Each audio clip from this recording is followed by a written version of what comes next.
So you're probably tired of reading the screen or listening to my voice or listening to Mike's voice in all of these trainings. So we thought we'd try something different and add a video. And I just want to take a few minutes here to talk about all of the behaviors and practices that are listed in our child guidance and support policy and procedure. These are practices that should be demonstrated by everyone who's associated with Puget Sound ESD early learning programs. So let's dive into the list. The first one is really key. It's building and maintaining positive relationships with children.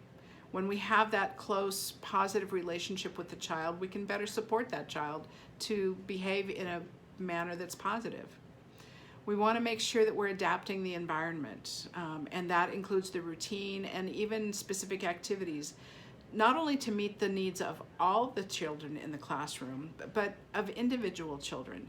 And that really is going to look different at the beginning of the year than it does later on as the year progresses, because you're just learning about the children and you're trying to really determine what their needs are. And as you learn about each child and their needs and their need for support, you'll be able to adapt what you're planning for the whole classroom.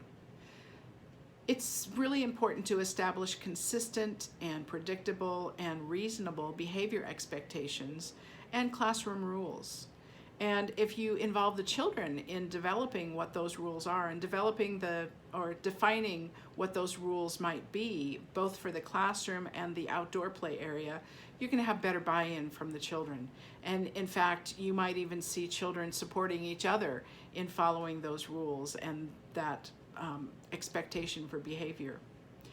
In order to do all of this, you've got to be observing. You're observing and facilitating and you're supervising children's activities. So even when children are busy with their independent learning in choice time and out on the playground, it's really important to be right there observing and noting what it is that they're capable of doing and what support that they might need in engaging in those activities.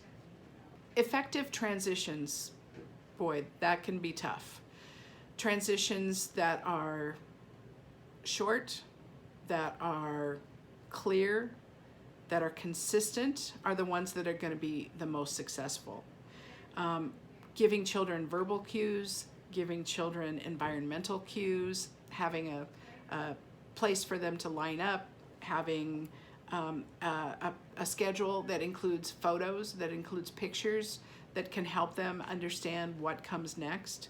All of those things will help, and especially when you are really thinking about the length of the transitions and what are some of the activities that you're going to include in those transitions. Modeling and teaching social skills such as turn-taking and cooperation, waiting, treating others respectfully, and conflict resolution is important. It's just as important as teaching children about the alphabet and about number concepts. Children don't naturally know how to move through the world. They're learning that from their families. They've learned a lot from their families. And now they need to learn how to move through the world in a group setting. And so it's our responsibility to make sure that we're modeling that and giving them opportunities to learn those behaviors that we want to see. Offer replacement behaviors that tell children what they can do instead of what they cannot do. Anticipating problems and really thinking about or developing plans to avoid them is going to serve everyone well.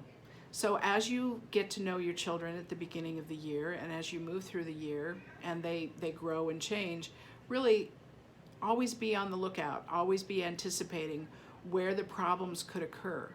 So if you know that you've got a multi-step transition coming up and you've got some children who really need more guidance during those times, then think about that. Think about how you're going to place yourself, how you're going to communicate with that child, how you're going to communicate with your team members in order to support that child. So anticipation really can stave off a number of possible issues.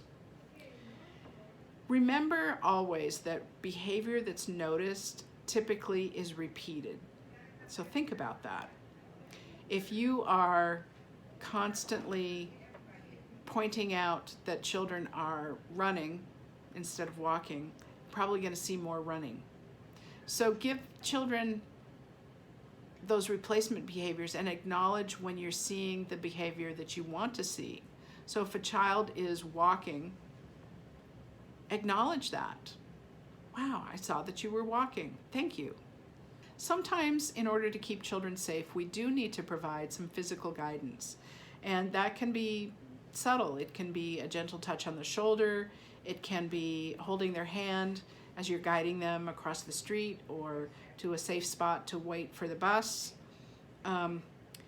Physical restraint, or what we call limited restraint practices, are discussed, and you will be trained if you're a new staff person when you attend the face-to-face training called limited restraint practices. That's a requirement that all new staff attend that training.